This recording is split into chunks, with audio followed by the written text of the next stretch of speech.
Hey everyone, thank you for joining this evening. We're super excited about tonight's session. Um, Today we are going to be talking with Dr. Joshua Everts, who is a board certified oral and maxillofacial surgeon and the chief clinical officer at OMS 360. As one of the founding doctors, Dr. Everts helps guide clinical strategy and supports partner practices across the full DSO. He's also just a practicing oral and maxillofacial surgeon who does surgeries every day. We also have Kim Cannon, who is the head of sales at DSN. Kim's been with the organization for more than 15 years and is one of the most knowledgeable people about DSN in the entire world. And I'm Isaac. I help run growth at DSN, and I will be asking many of the questions this evening. So, again, thank you for joining. Super excited to get started. All right. Who is this for? This webinar is for practices currently using WinOMS or another legacy practice management system, multi-location or growing practices, and then specifically, I think teams who are worried about switching systems, which is, I would imagine, most teams. Again, this is going to be a free-flowing conversation, so please feel free to ask questions as they come. So, Dr. Everts, I'm going to turn this to you now. Can you paint a picture of what things looked like before DSN? I know I gave it away that you were using WinOMS, but can you Yeah. just tell us a little bit about yourself and what life was like before DSN? Yeah. Thanks, Isaac. I appreciate that. Just to kind of clarify my role, I am a practicing oral surgeon. I operate 5 days a week and then support our OMS 360 partners. We've got 40 doctors across 8 states. So help support them from a remote location, but definitely in the day and day of oral surgery practicing and get to witness this firsthand. I started my practice 14, 15 years ago, where I launched a de novo coming out of residency, and at the same time was working at another associateship practice, which eventually I bought those locations. And luckily, both of them were on WinOMS, but my practice was much more digitally oriented, and the other practice was really mostly paperwork. They very little leverage of the practice management software. So I had to go through that transition to begin with about a decade ago, where we brought a non-digital practice into the digital world, which if any of you guys are working through some of those things, you know the heartache of getting people who are used to paper to work more on a digital realm. Definitely a lot of learning as it relates to that. But as we picked up those couple extra practices, and then I started a fourth practice, so 4 different locations. Each of those locations had some workarounds, had some ways that we were trying to put everybody on that same legacy system. We had a central server, and that one central server was storing our images and helping with our golden key access for WinOMS. And so everything was reliant on that one location with limited visibility. And if you guys set these things up, you know how this works. We're trying to do VPNs across limited networks, and a lot of the system will lag. And if it goes down in one location, it might be down in all locations. And so we had to do a lot of different things to make sure that we had paper backups for digital systems, which really felt pretty cumbersome to us. And so, we got to the point where we realized there's got to be a better way, right? Like you've got to be able to do this a way that's much more streamlined, much more transparent, much more user friendly. And so we started to look at a lot of different systems inside of the practice management software realm. But yeah, over the years, it's interesting to look back and see all of the different things that we tolerated, all the different workarounds that we created, the ways in which we tried to get one system to talk to the other when it wasn't really working. And it just gets amplified when you start looking at multiple locations and multiple providers and multiple settings in terms of the digital technology. So it definitely kind of felt like the Stone Ages before we transitioned over to DSN. Got it. So 4 practices that you sort of acquired, one, then the other, then the other. I guess Right. luckily they were all on WinOMS. So when you migrated, you weren't migrating multiple systems to That's right. DSN. Yeah. Understood.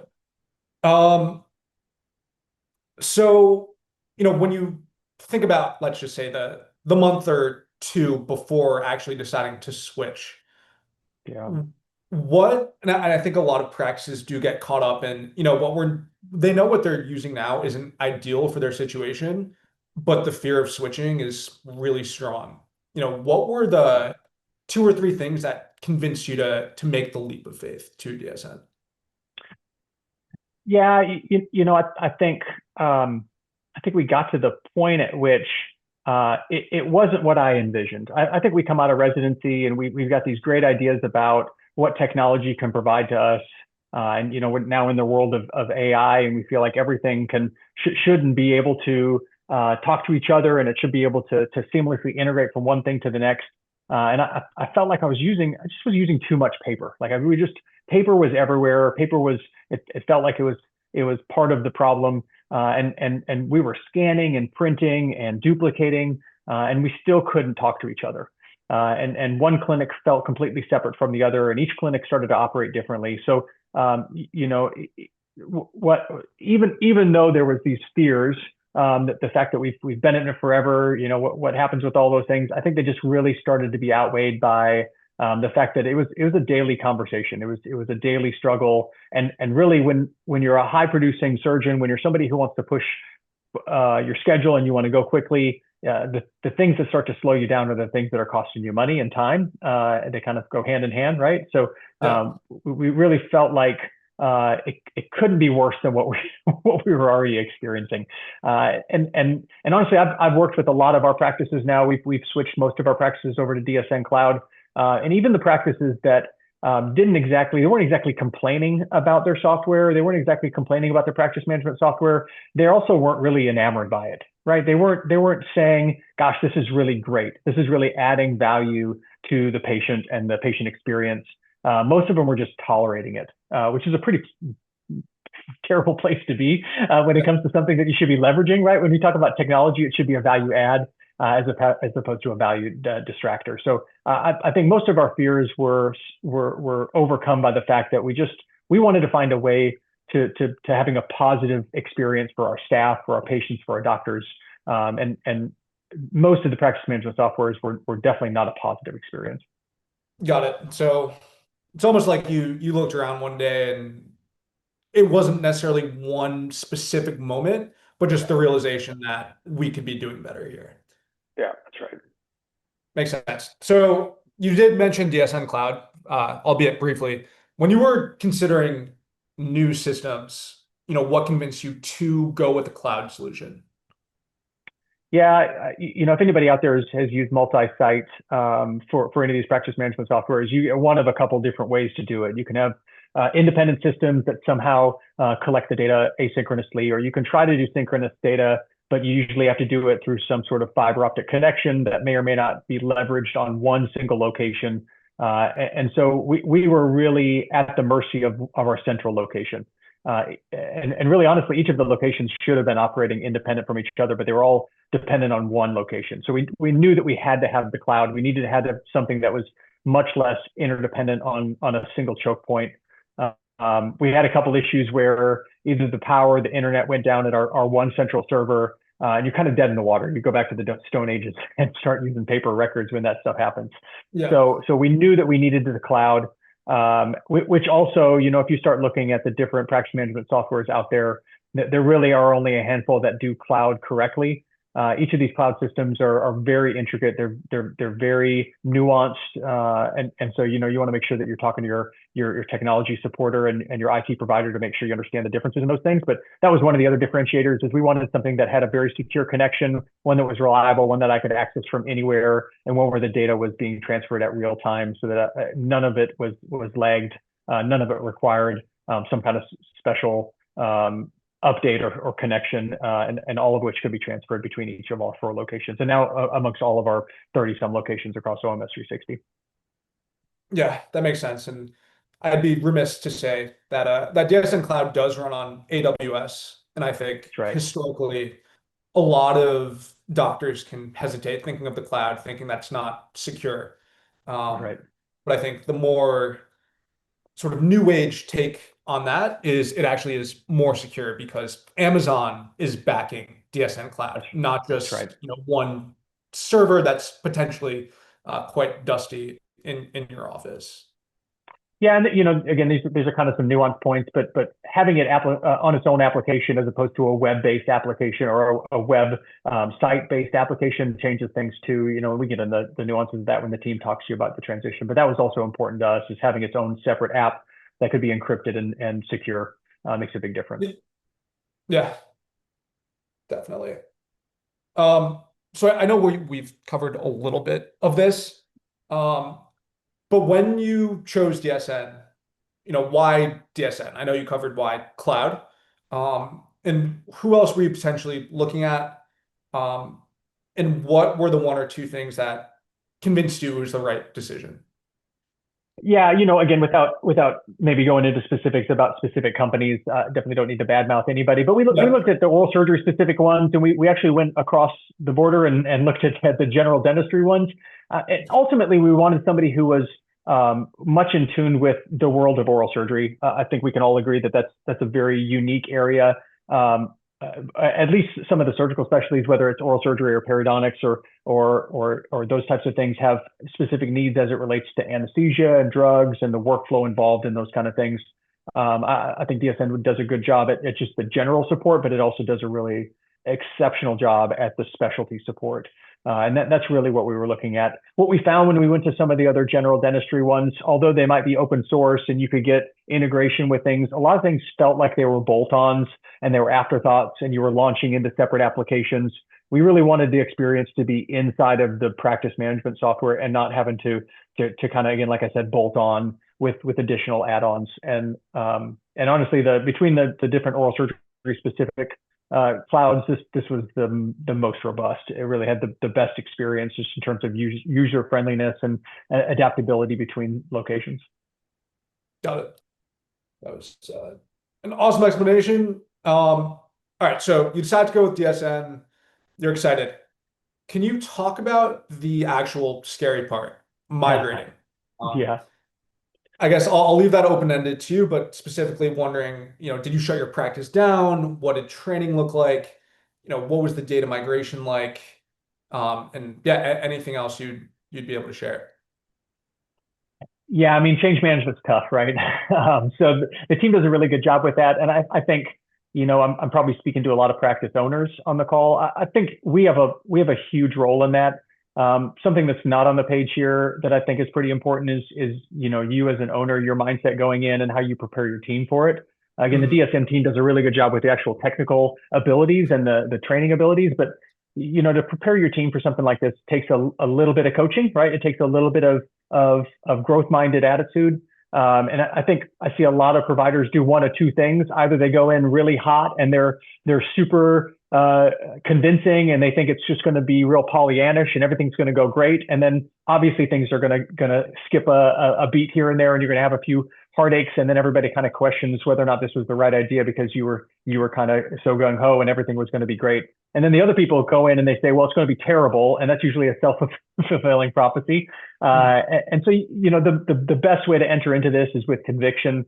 You got to do your diligence before you get to this point. But once you make the decision that you explain to your team the pros and cons of what's happening and that belief that you can make it work, although it is going to be difficult, although it's going to take time and effort, is definitely worth it in the long run. And I think painting that picture kind of creates a little bit of realistic expectations going in. For a lot of organizations, for a lot of these practices, they haven't had to think about a transition to a practice management software, maybe ever. Some of them have never transitioned, right? The biggest concern they've had is an update to their software, and some of them haven't done that for a decade. So this is a big change. This is a big change for people who are not used to change.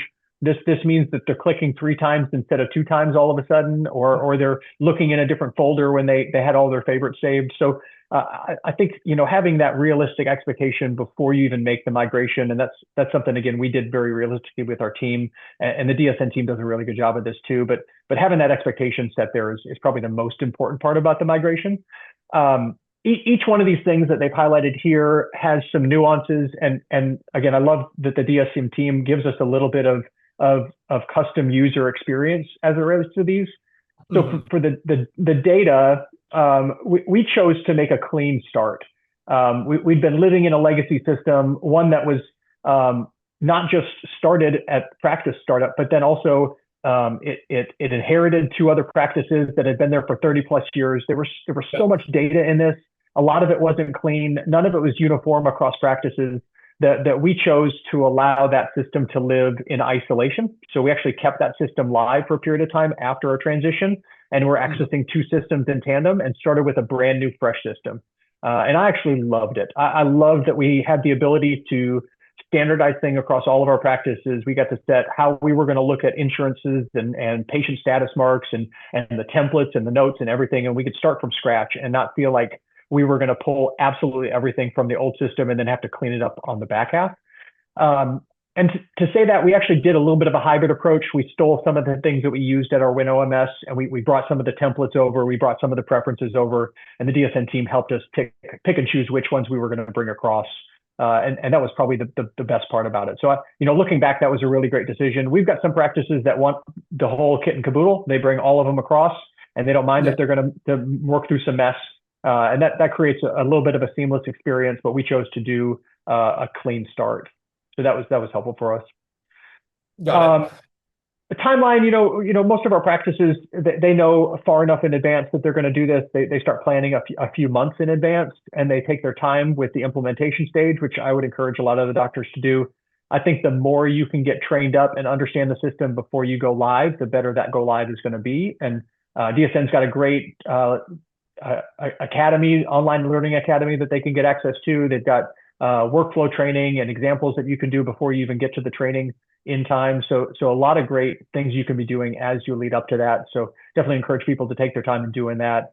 Downtime, that was a huge concern for us. I did not want downtime. I did not want to take a week off. I didn't really even want to pause on my patients. And so DSN works really great with us to be training our staff to do it in phases, to do front and back in different ways to make sure that we had very minimal downtime. Some people will talk you through this and they'll say that you need to be down for a long period of time, and then a couple of weeks where you're at 50%, and then another couple of weeks where maybe you're at 80%, and then back to 100%. We were at 100% 2 days in. So a lot of that comes to preparation. It comes to the training. It comes to the mindset of the practice. But we were really diligent about making sure that we prepared for it, and then we took a really focused effort to make sure that when we were down for a short period of time, which is really only a matter of hours as opposed to days, that we took advantage of that, and that we were right back to patient care shortly thereafter. So that worked out great. The training was phenomenal. You guys provided great on-site trainers, great follow-up training. It didn't stop at the implementation phase. We continue to have trainers come out and help us.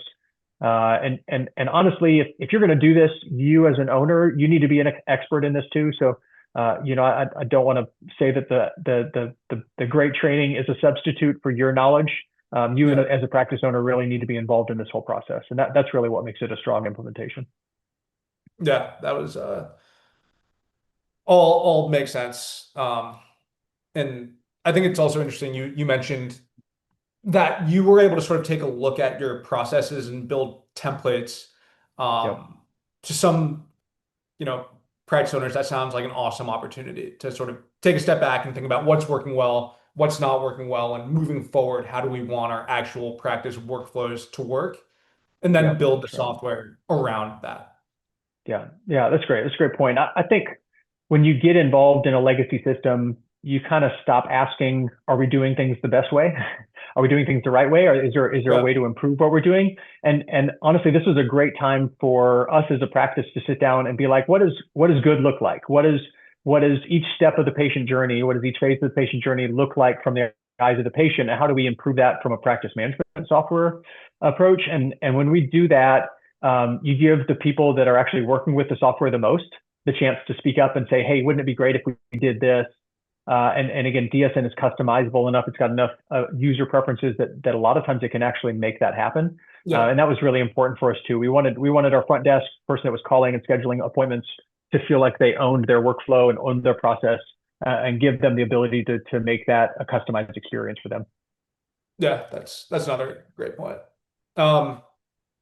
Moving forward, I know we've covered some of this, but go live experience sounded for the most part smooth. I think your preparation definitely led to that smoothness. Yeah, that's right. But can you talk about the first let's say 1 to 3 months with DSN, what that Yeah. looked like for your practice. Yeah. Well, and I mentioned change management earlier. I think if anybody's gone through significant changes, they know that it's not like a point in time. It's a long phase of time. So this kind of phase two, right? Like once you've made the decision and you've implemented it, then phase two is the adoption and kind of the reiteration and kind of the the feedback mechanism of figuring out what is working and what's not working. And there were a lot of Yeah. issues at the beginning in the sense that our staff just had a hard time letting go of what we had done previously, right? Again, and that's more of a mindset thing. There were a lot of complaints about, well, it's not like the last software. I can't find my thing right away, and it's really not a problem with the software. It's a problem with the workflow. So picking through that and working through with your team how they can best implement that is really helpful to do as a practice owner. Sometimes it takes sitting down with them and asking them to show you what they're trying to do and understanding where that sits. And the DSN team does a really good job with that too. They sit down with each of the team members to watch that workflow occur. So again, the go live experience was just a quick blip in time, but the team adoption and the things that happened those weeks after the go live experience was really where most of the learning occurs. Mhm. And again, the more you can get your team to provide you with feedback and the more you can lean on the DSN trainers, the easier that goes. But usually within the first 3 to 4 weeks, most of our teams felt like they were kind of hitting their stride. They were feeling like they were much more comfortable with the software. They knew where to find all their shortcuts and all their keys. And usually at about 3 to 6 months in, most of our team was saying they wish they would have done this sooner. So it didn't take long before we realized that we made the right decision and that we were at the right spot. A lot of it came because um, the software is intuitive. It does make a whole lot more sense. Things to be a little bit easier to find and access once you start working with the software and once you start customizing it with templates and short keys and those types of things. But it just takes a little bit of time for everybody's mind to get in the right place for that. Yeah, totally agree. Um, does did you implement some sort of internal training, like sort of repository for DSN in addition to what we provide? Yeah.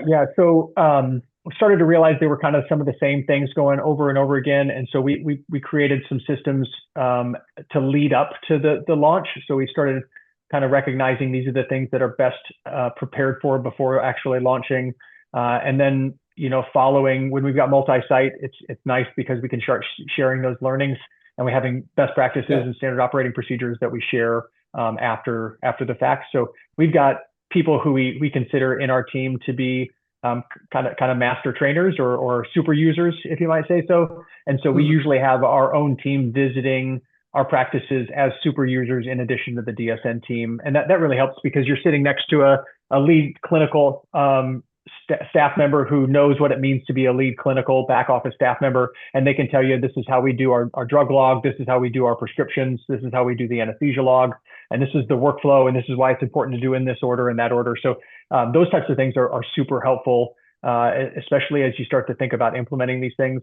One thing I didn't mention is we chose to implement our 4 different locations at a staggered pace, which actually worked really well. So we trained one team up. We got them to get good experience. We let the other teams kind of learn from their misses and where their wins were, and then we used that first team to train the second team. So anybody who's doing multi-site, I do encourage them to think about the sequence. Sometimes that's not feasible. Sometimes you just need to pull the trigger across all locations. Yeah. But we staggered that, and that was really helpful for us. Interesting.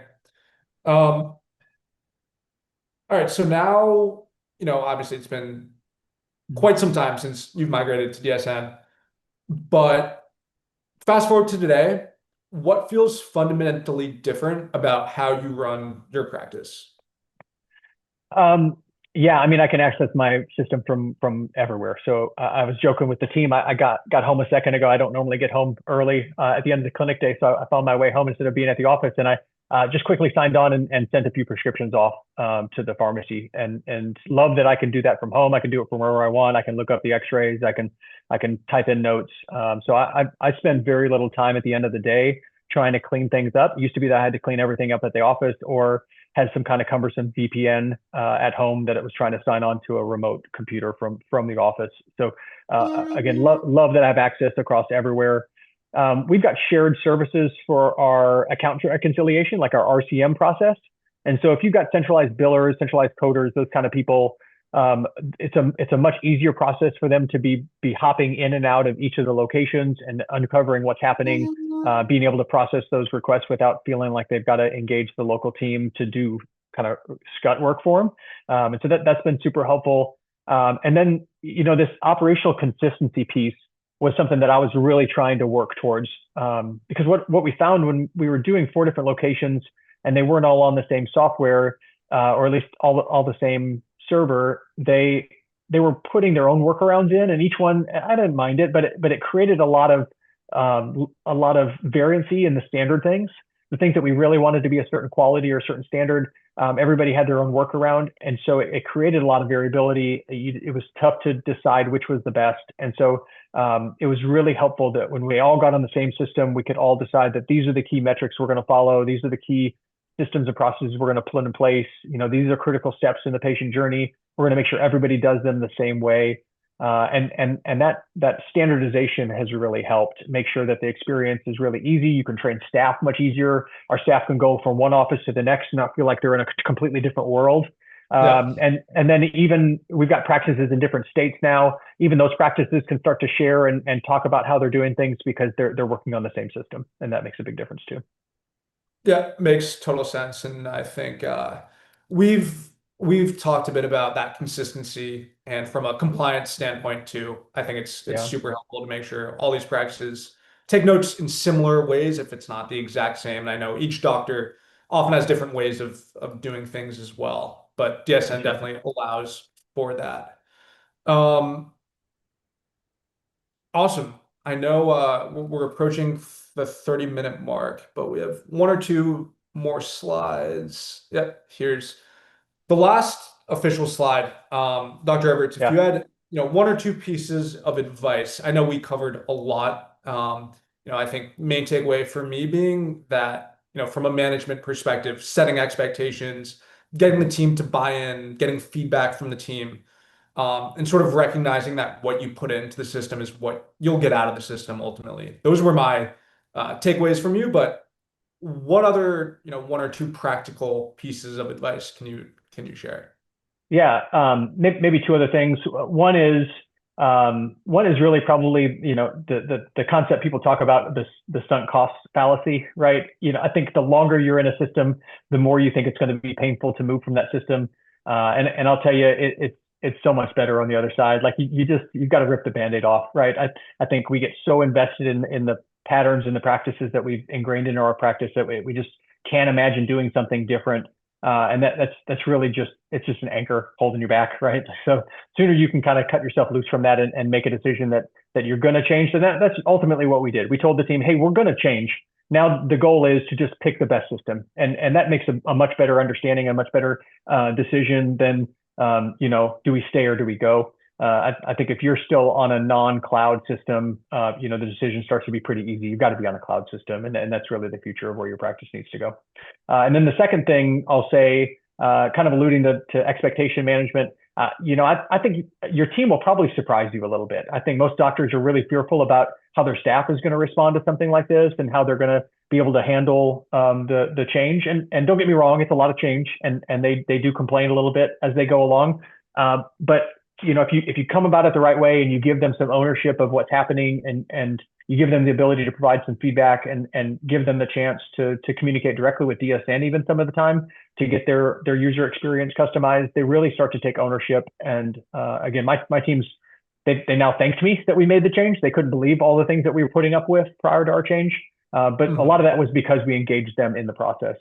So really excited about how much they love the process. Awesome. So that is the official end, but we did get a couple of questions. So let's just jump right into them. So Dr. Everts, you painted an incredible picture, and it definitely sounds like a pretty smooth transition. That being said, if you could go back and do one thing differently, what would you say that one thing is? when it comes to the transition? Yeah, that's a great question. I mean, I wish we would have done it sooner. I guess that's one thing I wish I would have done differently. We had a couple issues here and there with making sure some of the computers were up to snuff and that their internet was connected appropriately, and we had a couple IT issues. And I think if we would have done it differently, we would have engaged our IT MSP sooner and gotten them to be much more collaborative with DSN. I think they kind of came in and they were bystanders in the process, and it wasn't a big major issue, but there were a few hiccups here and there. So I think if I were to do it again, I would, and we have done this now with the other rollouts, is we've just made sure that the IT provider is involved way sooner in the process, way even at the very beginning of the decision process, as opposed to right at the period which you're launching. So that was the learning for us early in the process. We also didn't, with our first location, we did not do as much training in advance as we do now with most of our locations. So we thought that maybe the on-site training would provide enough. So we did a little bit beforehand, but we relied mostly on the on-site training, and that was also a mistake. So we do much more extensive leading up to that on-site training, that go live date. There's a couple other nuances that I'll mention. When you transition from one software to the next, there's some coding and billing that has to occur in the new software, but can't occur in the old software during a period of time. So coming up with a system and how you're going to transition the coding and billing during the week or two leading up to the transition, that takes a little bit of foresight. We maybe didn't understand what that would be. So just kind of something to think through. And again, the team does a good job talking you through that, but we didn't maybe think about how much work that would create on the back end, just making sure that we were logging the previous charges into the new system. But all things that were pretty solvable, nothing really catastrophic, and just took us one or two implementations to figure it out. Got it. Now you do it perfectly.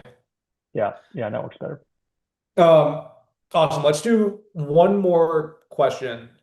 So you talked a lot about the cloud and how that's been a huge help to your practices. Are there one or two, I guess, just like DSN specific features that you've really liked besides the cloud part of DSN? Love the e-prescribe. I love that we can just take care of those things quickly and easily inside the system. I'm a big template guy, so I really like that we can set up note templates that are super easy to access and sign. I don't know if you guys, for those of you that are WinOMS users, you know that if your staff is putting in templates, it's really painstaking to go into each patient chart and access each note and then modify each note and then come back out and find the next patient. So the DSN Cloud software has an EMR tab that you can go in and see all of your notes and access all of them in one tab and edit all of them in one tab. So it's about the easiest thing ever. I take maybe 1/10 of the time to do my notes now than I did previously. So that was a big win for us. That's awesome. Great. That was it. This has been super informative, Dr. Everts. Thank you so much. Yeah, thanks, Isaac. Anyone still here, feel free to reach out to us at info@dsn.com. Dr. Everts, if people want to reach you, what's the best way to do that? Yeah, you're welcome to find me on LinkedIn or send me an email at joshuaeverts@gmail.com. Awesome. And we'll share that information too. That's great. Awesome. Well, again, Dr. Everts, thank you so much, and thank you all for joining this evening. Yeah, we'll be in touch shortly. Awesome. Thanks, guys. Great. Thanks.